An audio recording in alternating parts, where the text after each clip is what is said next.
So dear students, अब हम बात करेंगे इलेक्ट्रोकेमिकल इंडस्ट्रीज़ की।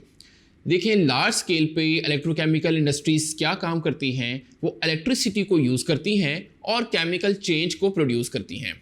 केमिकल चेंज को प्रोड्यूस करने का मतलब कि केमिकल चेंज से हम बहुत सारे केमिकल्स को प्रोड्यूस करेंगे। फॉर एग्जांपल सोडियम एक एक्सपेंसिव मेटल है, इसी तरह एल्यूमिनियम एक एक्सपेंसिव मेटल है और इसी तरह कैल्शियम कार्बाइड एक केमिकल है जो कि बहुत एक्सपेंसिव है।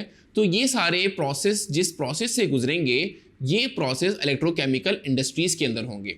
यानी electrochemical industries in short form electricity को यूज करके कोई केमिकल चेंज लेकर आएंगी और ऐसी चेंज इलेक्ट्रोलाइटिक सेल्स में होती थी, तो इसलिए हम इसको इलेक्ट्रोलाइटिक इंडस्ट्रीज भी बुलाते हैं। इन इंडस्ट्रीज में याद रखें aluminium, calcium carbide, sodium hydroxide, magnesium metal और हाइड्रोजन गैस भी हम बहुत ही आसानी से और लार्ज स्केल पे प्रोड्यूस कर सकते हैं।